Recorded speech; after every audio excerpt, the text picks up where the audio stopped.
Hello and welcome to another episode of On the Floor with Wayne and Rob. I'm Wayne Highlander, National Sales Manager for Bona Adhesives.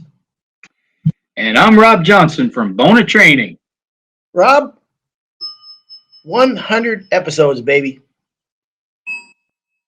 I never thought we'd get past 10. I said that intro 100 times now. Well, actually, probably And 250 times. I think you got it right maybe 4 or 5 times. Yeah.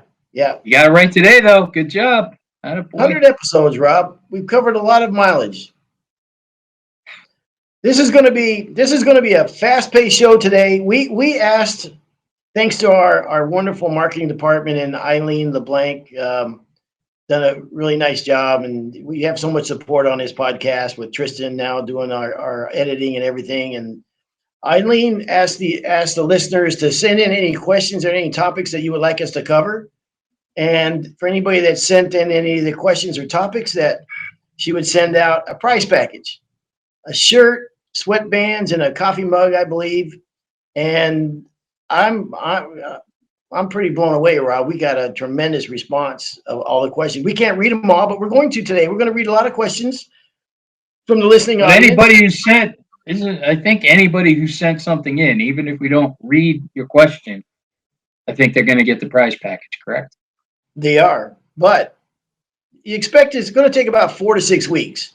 I mean, we only have a limited staff here of 3 or 4 people that with all this request that came in, Rob, that the overwhelming to get these out is going to take at least 4 to 6 weeks. Okay. So I see you're in a hotel tonight. Uh-huh. Yeah. It doesn't look like City of Brotherly Love, baby. Yep. Doesn't look I'm like working you're with what's that? That doesn't look like your house, any of the rooms in your house. So I assume you're in a hotel.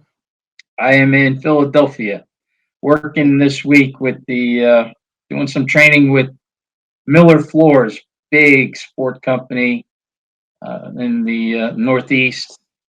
Great bunch of guys today. Actually, today during training, I have a video. We could have set a world T-bar record today. Really? Yes.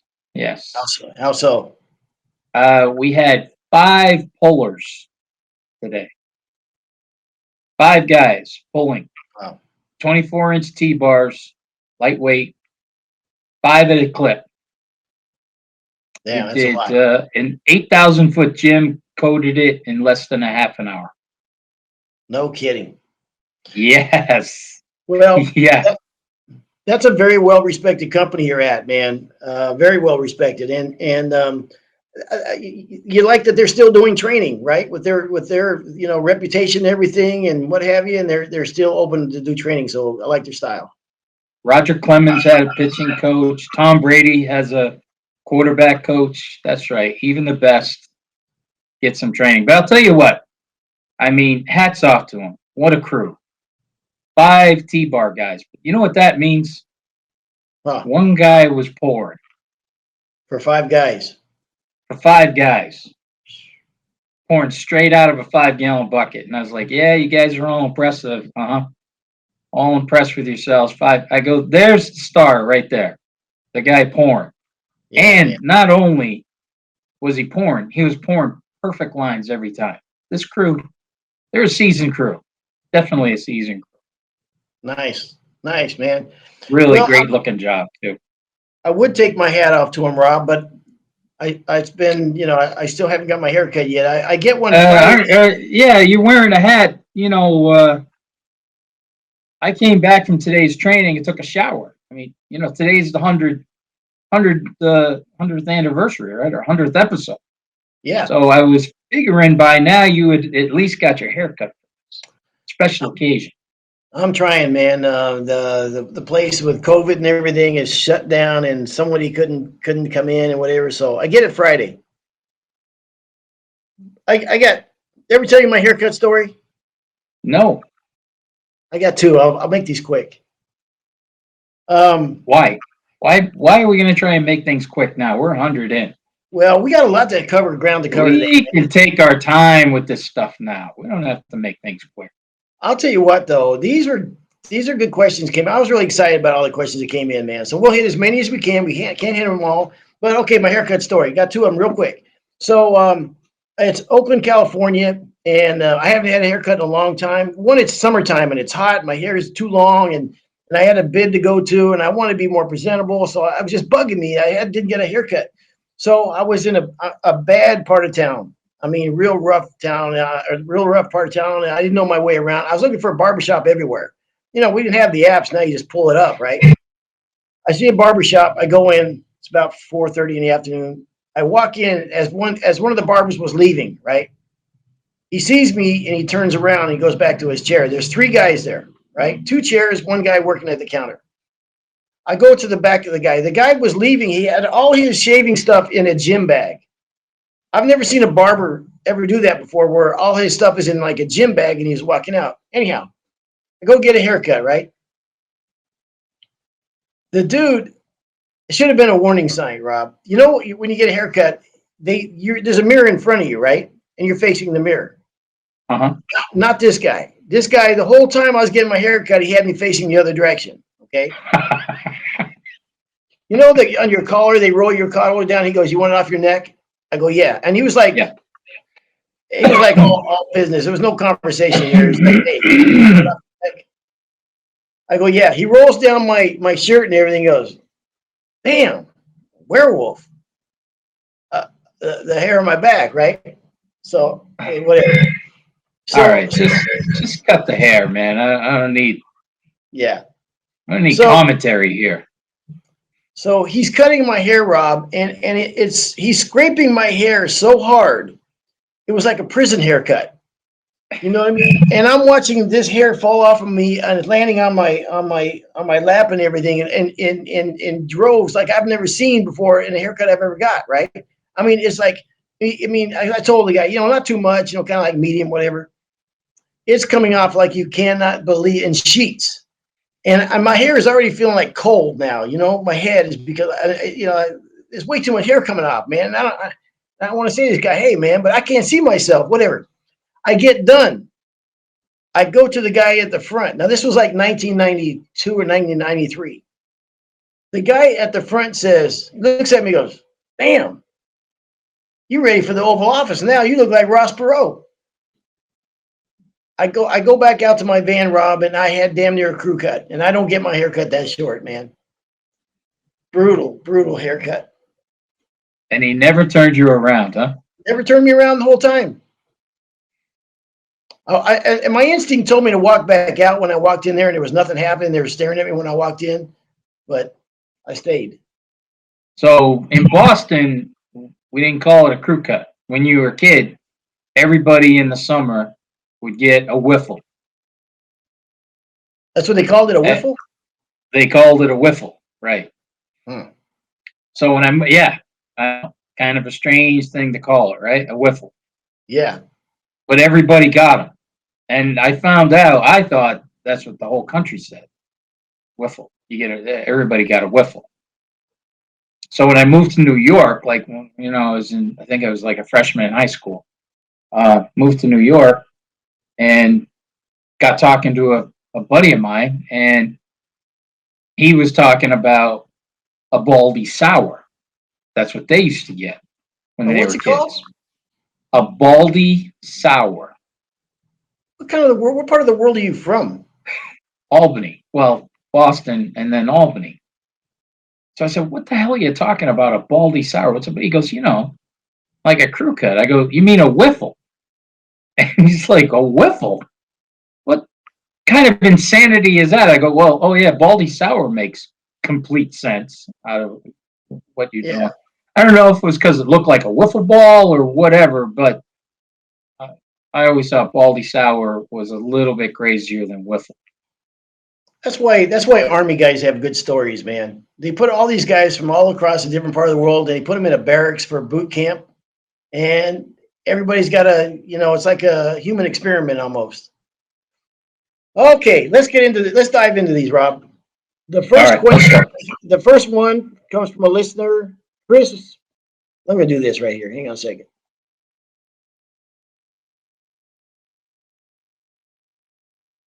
the first question comes from a listener, Chris Bromby. He's from Newburyport, Massachusetts, over in your neck of the world. All right. What is the best method, and we're going to go through these quick. What is the best method and product to refinish soft pine floors? My lab has destroyed the poly on the pine floors and almost looks like the poly chipped away. Need a new solution? Do I get it sanded and go more natural with an oil to make the finish wear better than the chip look? All right, you know what he's getting at, Rob, right? I don't know. Something wrong with his meth lab? He's spilling Yeah, stuff on the floor. I don't get it. something's going on with the lab. My lab destroyed the poly on the. I'm assuming he's saying a lab dog. Okay, Ah, okay. All right. all right. I was there. I went to Breaking Bad with the lab too, but I think he's talking about his dog. All right. What kind of finish you put on them soft pine floors, Rob? Well, I like a water base because a water base has a little resilience to it.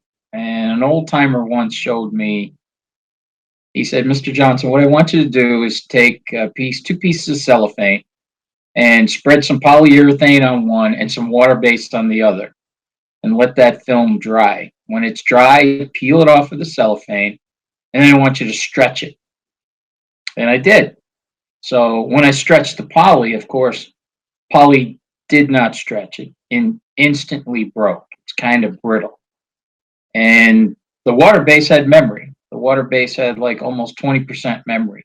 So you could stretch it and then it would come back.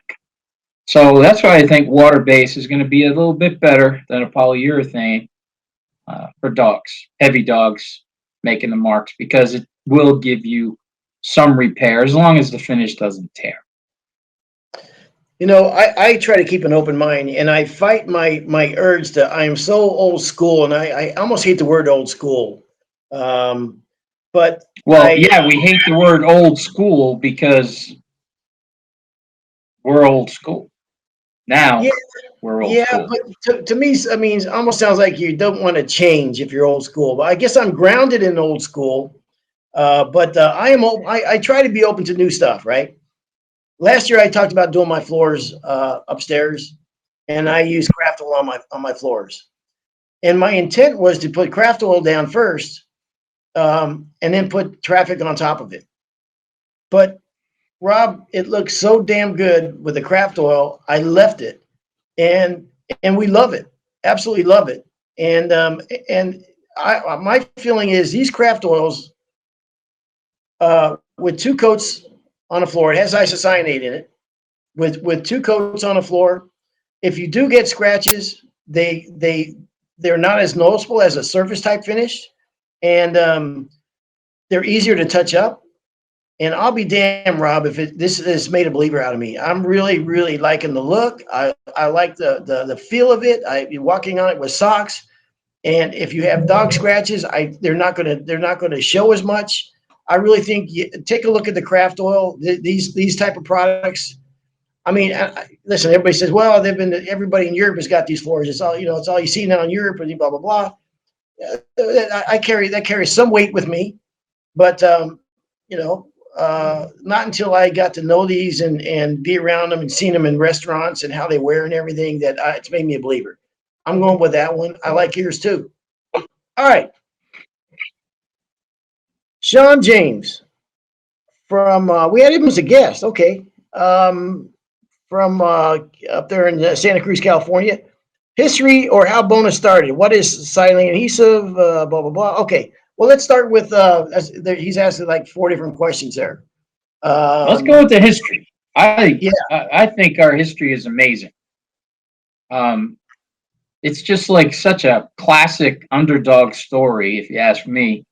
And I think now it's going on 102 years, right? I think it's 102 Yeah. years.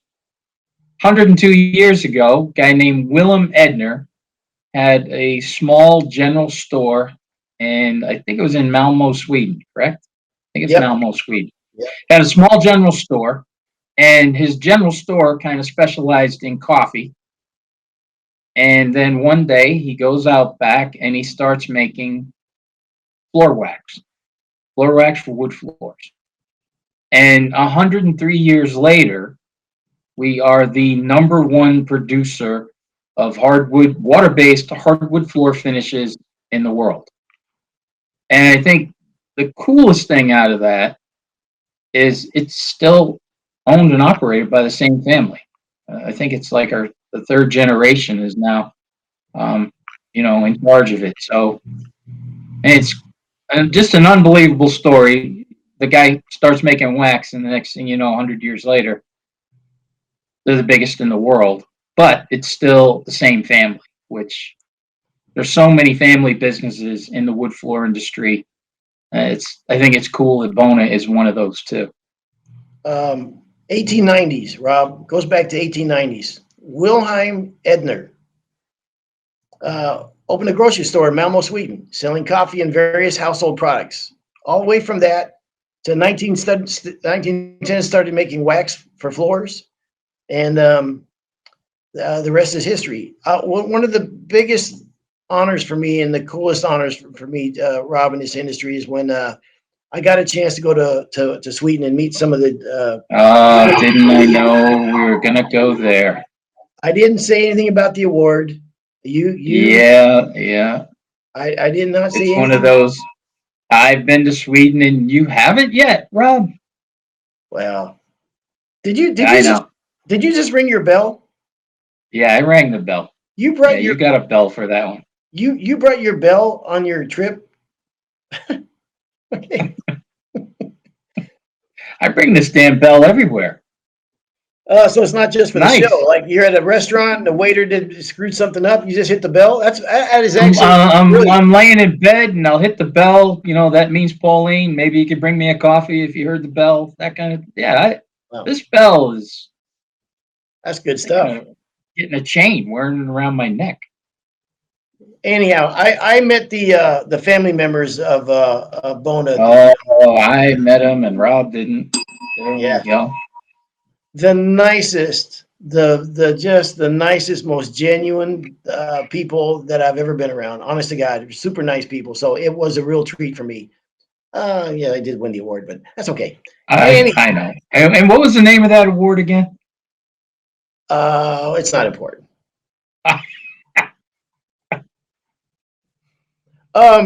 Sure, they only give one for all 7 continents, but hey, who's counting? Right. All right. Louis Gonzalez, Shorewood Flooring. Thank you, Louis, from Red Bank, New Jersey. Again, over in your part of the world. Why natural sealers leave marks on the floors? Rob, go. Just feather it. Okay? Feather, feather, feather. We have a great video on e-learning. We donate. Is it donate? No, it's not. Oh man, I don't know what the hell word I want to use here. At our schools, we spend so much time. We donate so much time to putting down natural and Nordic seal. And it will leave marks if you don't feather those lines out. It just takes a little extra feathering, and don't cut ahead, cut behind, because that first coat on bare wood gonna soak in like crazy. So you got to be moving, but you don't want to have that cut man cutting in ahead of you. He's gonna cut behind you, and you want to feather out those marks. The more feathering you do, and it's one thing that we do show it to classes, okay? And guys will be like, okay, well, what about this mark here? After we're done feathering, what about this? What about that? I go, well, you don't want to feather it too much. You don't want to overdo it. You want to meet this finish halfway. And when I say meet it halfway, make sure there's absolutely no airflow. No airflow, no sunlight, hitting the floor, making it hot, whatever. But cutting behind and feathering out those lines, those little trailer lines that you leave, because there is a little pigment in it, I guarantee you will not see those marks. That finish will meet you halfway. And it's something that I tell every student, because, you get some guys out there like, oh, look at this little bit. I go, no, don't worry about that. that will flow and level. That will go. You're okay there. Because you can get crazy trying to feather everything 100% because you got to be moving. It's that first coat of finish. So you've got to be moving, going forward all the time. But like I said, just feather it out, meet it halfway, and that stuff will work like a charm. So you're big on coming behind and with the cutting And guy. I got to say this. You're right. It's something, and cutting behind is something that Peter and I started doing back in the 90s when we were pulling finish. Even in the 80s. We always did that with our water base because we could tell water base would always dry too. So we've always been cutting behind.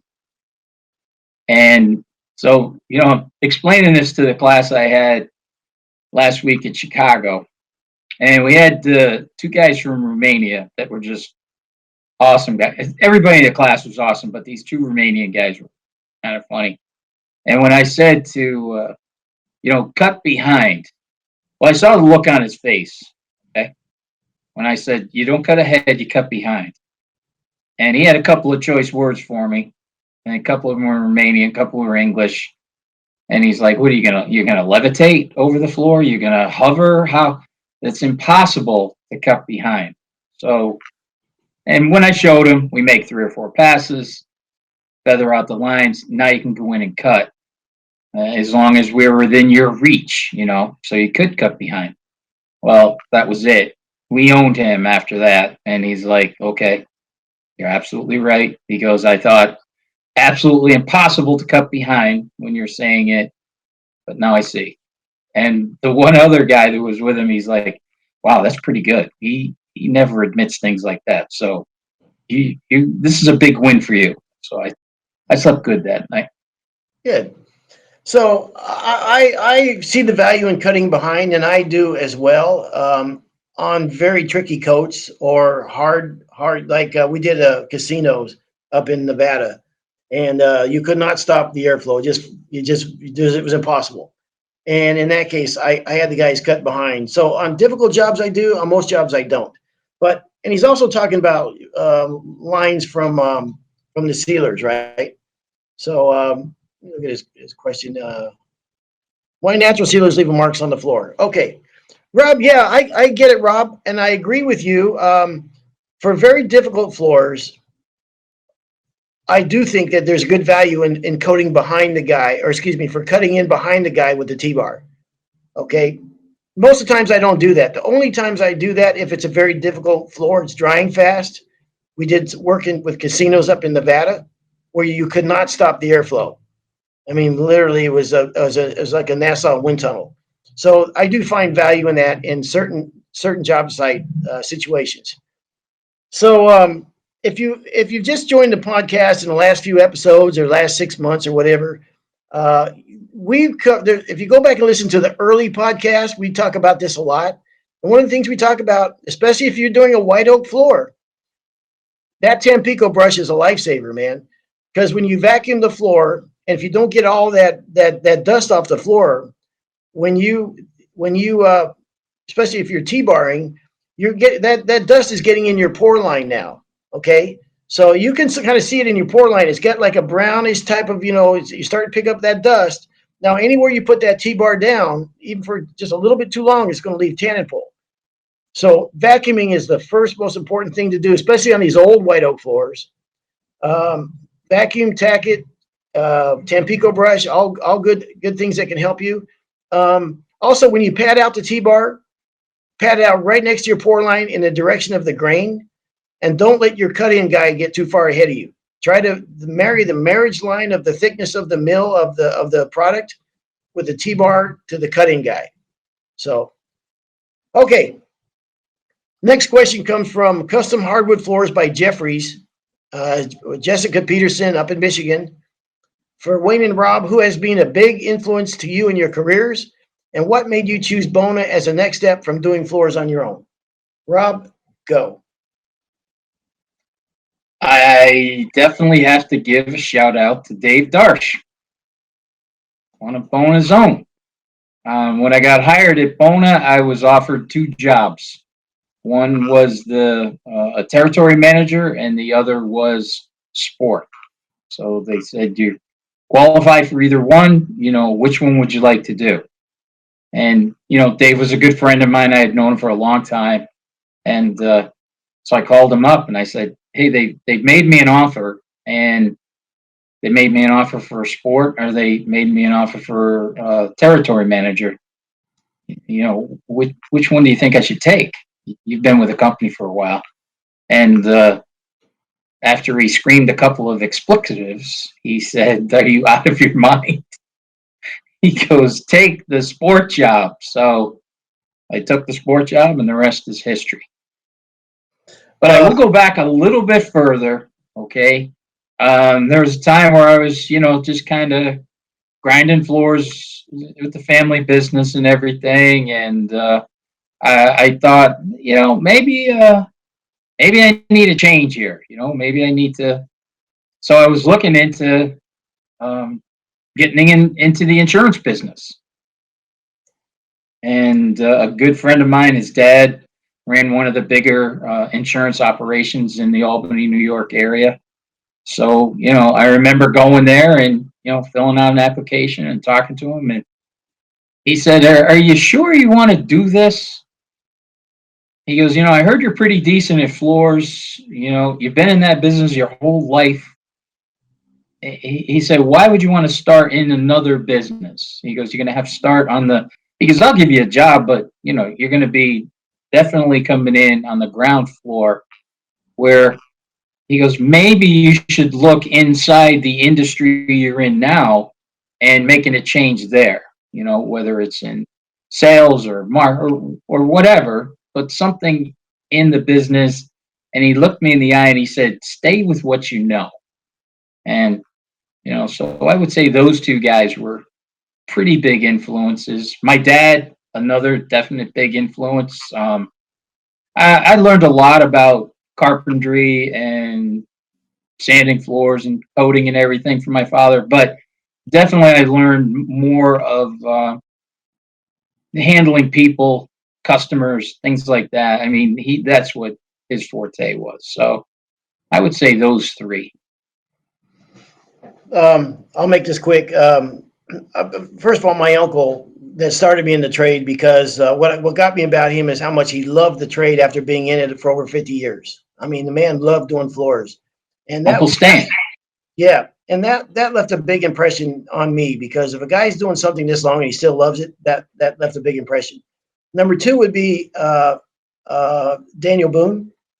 I went to the NWFA class. I give a lot of credit to the NWFA. I make no bones about it. I learned so much through being a member that I can't begin to tell you. And when I saw Daniel, I thought he's a great ambassador to our industry as an instructor. That was a big influence on me. Finally, my two brothers. We worked side by side together, and we raised each other's doing floors, man. And it was tough. Back then it was, there was not a lot of information. We had no help. We started we didn't have a buffer. We hand sanded, between coats on our knees. And so those guys, a big influence on me, because they work so hard side by side with me. I have to 100% give it up to them. Nice. Okay. Matt Garcia from San Angelo, Texas, from Craftsman Hardwood Flooring says, and actually I go back. Why Bona? What made you choose Bona as your next step? Well, for me, I mean, and I'm going to say this for any floor guy that thinks that maybe they want to be a rep one day, not suggesting you want to go down this road, because it's a different road altogether. If I were to say my biggest piece of advice was get every bit of flooring out of your blood, being a floor man, because when I first stopped doing floors, Rob, it was like a death in my family. For a year. I mean, it was like a hole in my chest, how much I miss doing floors. So get every bit of it out of your, I mean, if you think, I still like doing, maybe stay with floors until you just can't do it no more, or it's all 100% gone.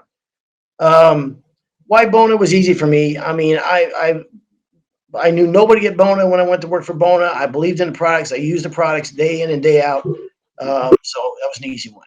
Okay.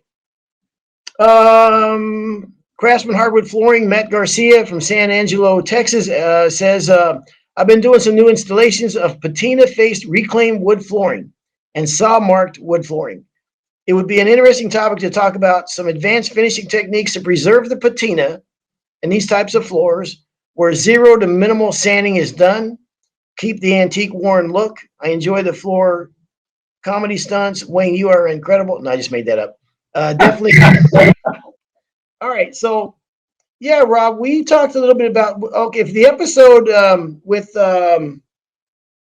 Lynn, Sprig Lynn, Washington, D.C., Universal Floors. I talked a lot about this. And yes, and I discussed, question comes up from time to time, especially if you know it's a historic floor. You want to keep the patina there. You want to keep them saw marks there. You know, you even indentations and stuff is part of the charm and the patina and the history of that floor. You know, not the time maybe to take the 36 grit on the sandpaper and start plowing through it. You know, customer expectations. So, Rob, you want to talk about that a little bit? Absolutely. And it happened with us about a year ago. About a year ago, Bum came to me and he said, and he had a piece of this, you know, it had the fresh saw marks and all that stuff in it. And he goes, the guy wants this coated. He goes, how am I going to sand it? So I looked at it and we talked a little bit, and I said, you really can't sand it. I mean, anything you sand is you're gonna, take that look away. I said, I think really all you can do is just get that floor as clean as possible.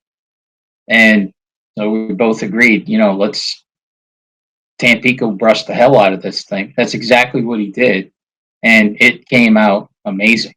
I mean, he couldn't have been happier with it. Didn't pull a T-bar, he rolled everything.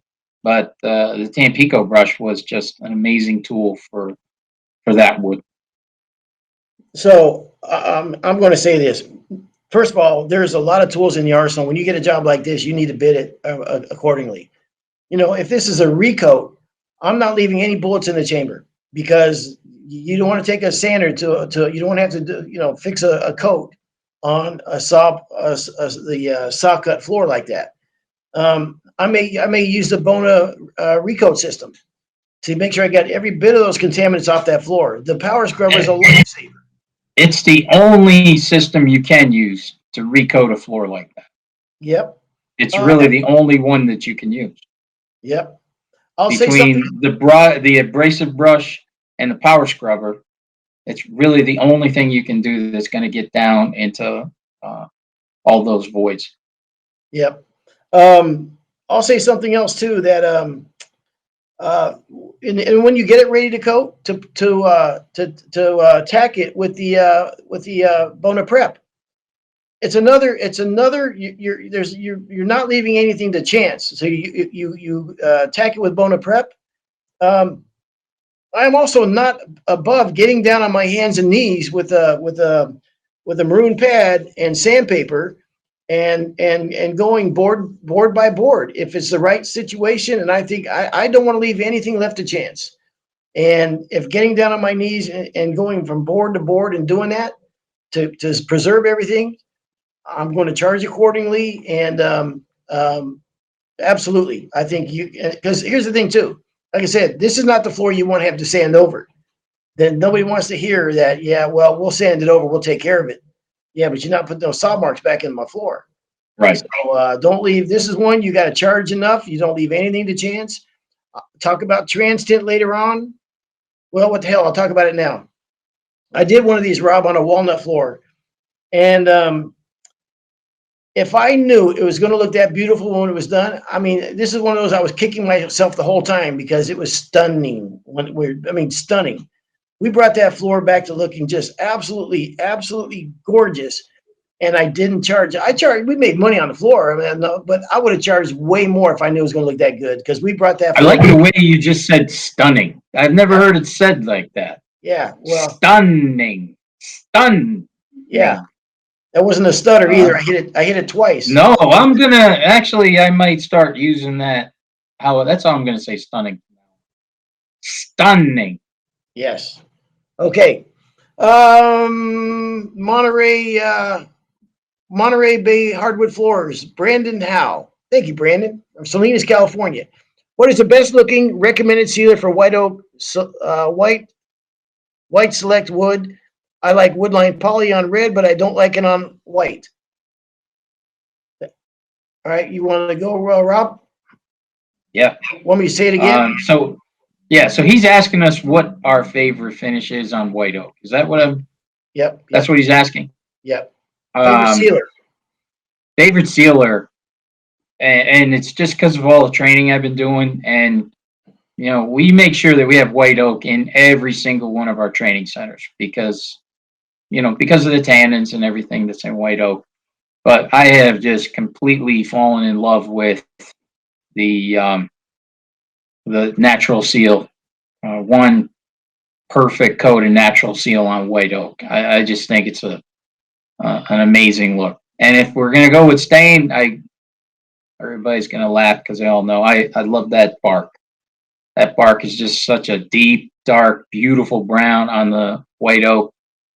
Just amazing. I mean, we did a class in New Jersey, and we did the bark on the white oak, and then we were showing the class, just in case somebody said to you, geez, if we could just kick it up a notch, get a little bit darker.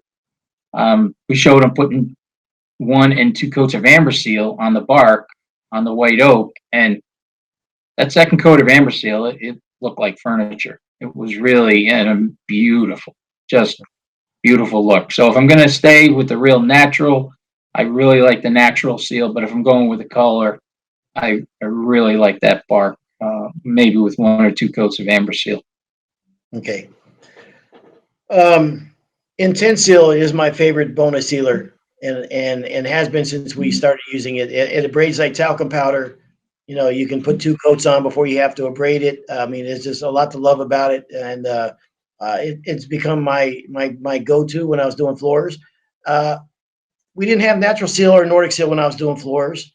I do like the lighter looks, depends on what I'm trying to achieve. But I'll say something too.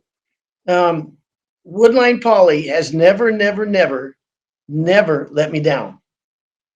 I mean, it is for 30 years, and then my brothers are even beyond that, is flat out never let us down.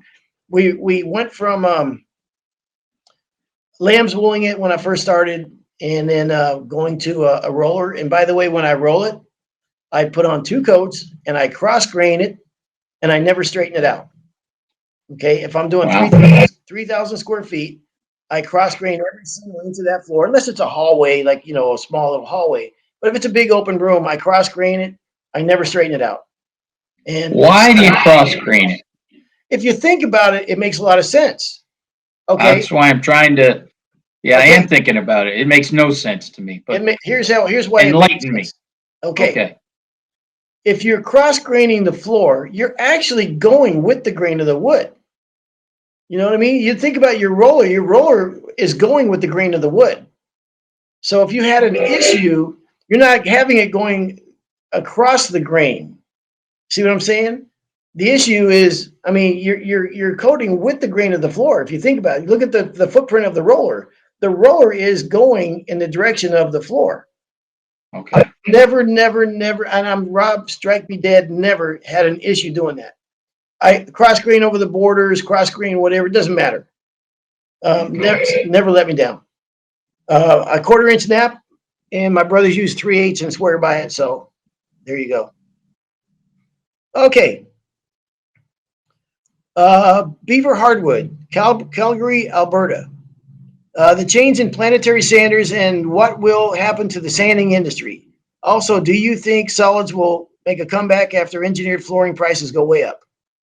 Let's start with, first of all, thank you, Beaver Hardwood from Calgary, Alberta. The changes in planetary sanders and what will happen to the sanding industry. And then will solids make a comeback? Solids ain't going anywhere. I didn't think solids went anywhere. Okay, so the planetary sanders. There's no question. It's changed the game. I mean, look, I've said it before. Chatter marks should have gone the way of the bubonic plague by now. Okay, there's no reason for chatter marks. And that was one of the biggest things when you back in the old days. You go, I hope to God I don't have chatter marks. Difficult layouts where you're going, it's all edge work. You know what I mean? You can stand back and you get a line of sight to see everything with the edger. Those worries are gone now. Those concerns are gone now, right? And the way that the tabletop, back in the 80s, you'd say, well, it's a floor, you can't get it as flat as the tables, blah blah. It's changed. It's changed. Yeah, It's you changed can get them flat and smooth. You can get them flat. You can get them smooth. You can add texture to a floor. You can wire brush the floor. You can hire guys now. You can get a guy on a machine, and in a day he's making money for you, right? I mean, that would you lost. You're stealing my line, man. There you go. He's making money for you day one.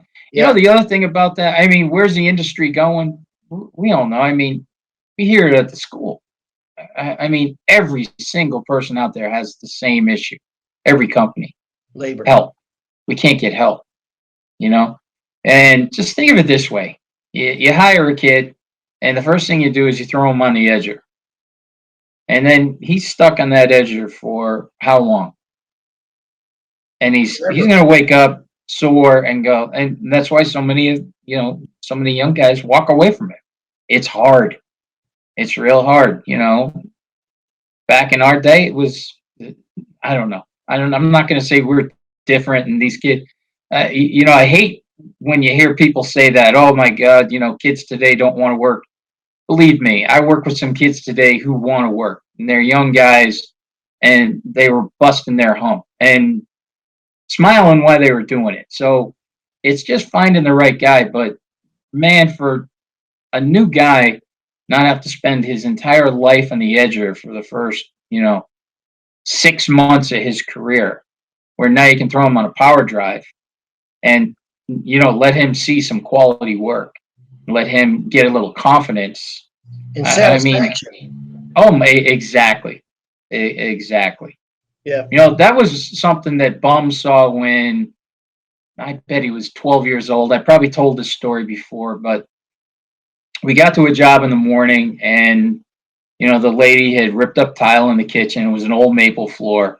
And I mean, it was a disaster. It was just one of those typical floors. But the good thing was all the glue and everything had dried. So it was really an easy sand job. And it actually preserved those 80-year-old maple floors. So we got done with it. And just as we're finishing up the first coat, she comes home. And she literally had tears in her eyes. And I'll just never forget how Bum took that. I mean, he was saying things like, it's amazing, how awesome this job is that, you see how happy she was and you can really see that he got a lot of satisfaction out of that. And I think using the power drive with some of these new guys and new kids coming into the business, that's a perfect word to use. You're going to get some real good satisfaction out of working. You take a kid that's willing to work, to be a hardworking kid, especially look at the future. I mean, there will always be a demand for a damn good stand and finish guy. Always. That's not going to go away. Number one. Number two, I remember the first job we stained with my uncle. I was hooked when I seen that stain go on. So that kids will still see that. Young people still see that. Put them on a power drive, then let them stain that floor, and when you wipe that stain off and stand back and look at it, come on, man. All right. Yeah. Wait. I got to say this. My daughters are always busting my chops about, all you do is talk about Robert. You never talk about us. Okay. So Emily's my oldest. All right. And she is the best X-ray tech in the Albany area. Believe me. You need something X-rayed, Wayne, she's your girl. Now, Rebecca, she's my youngest.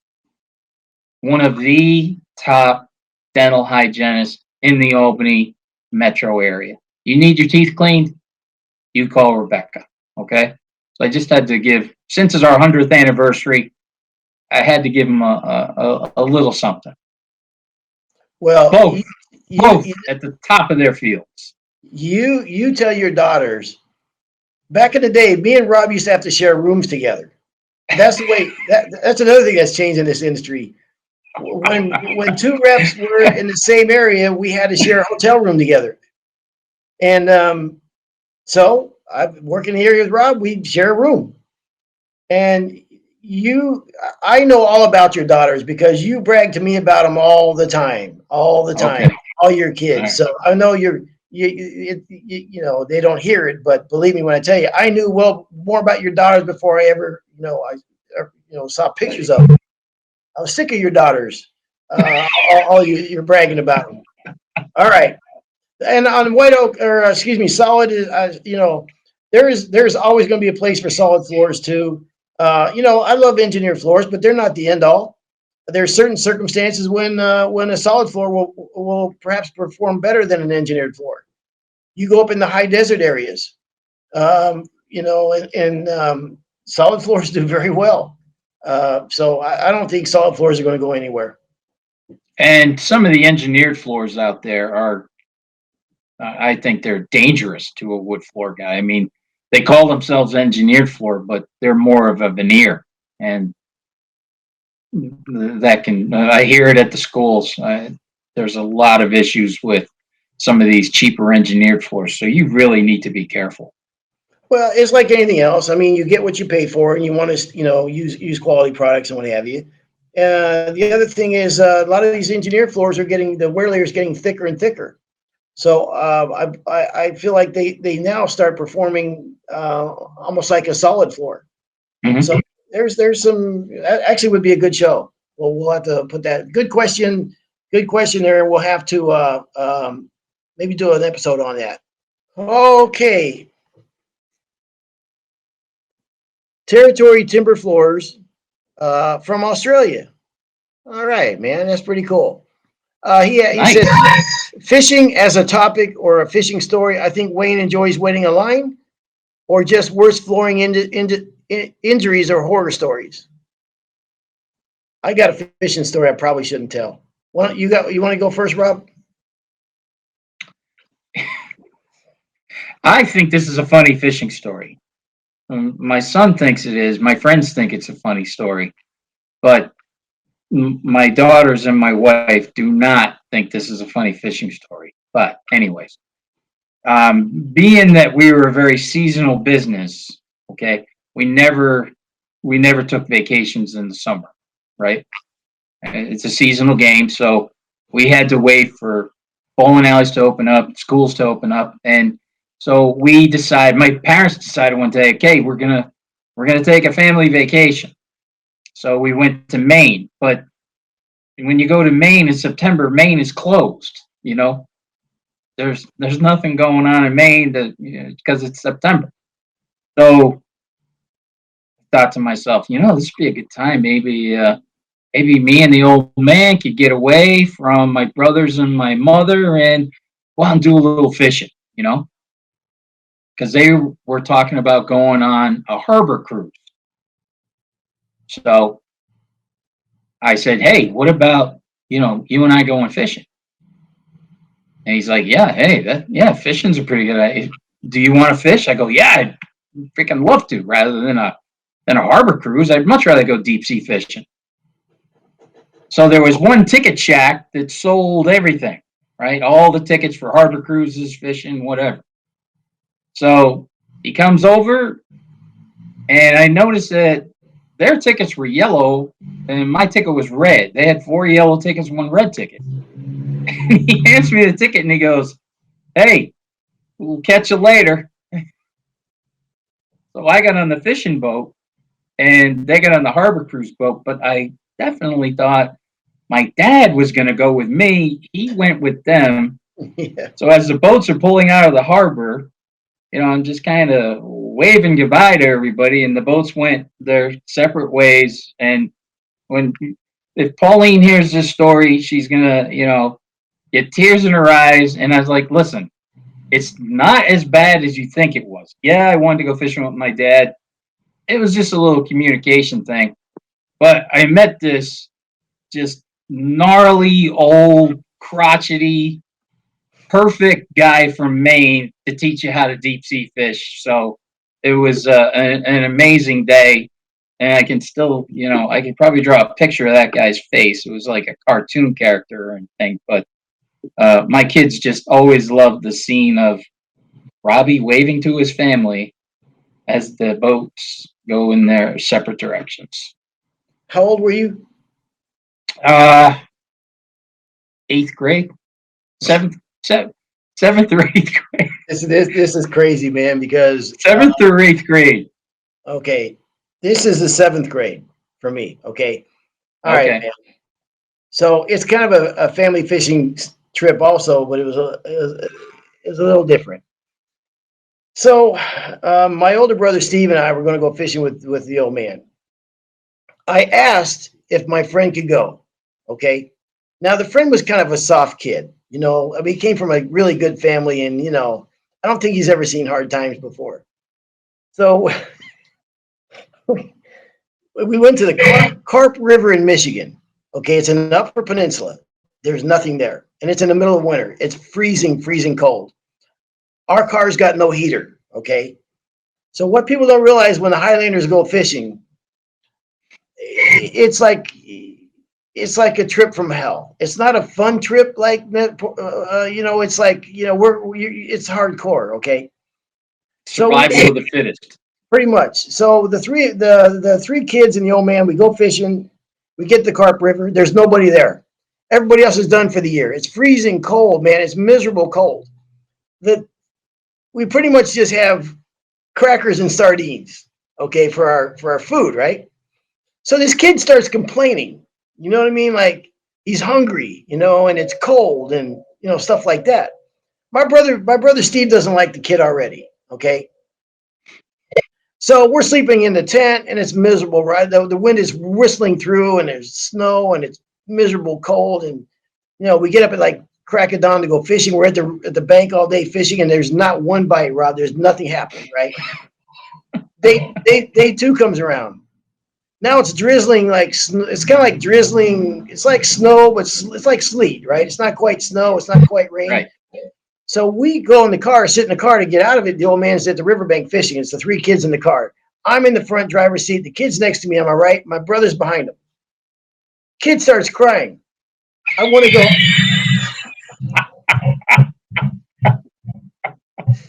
I want to go home. Okay. My brother starts laughing.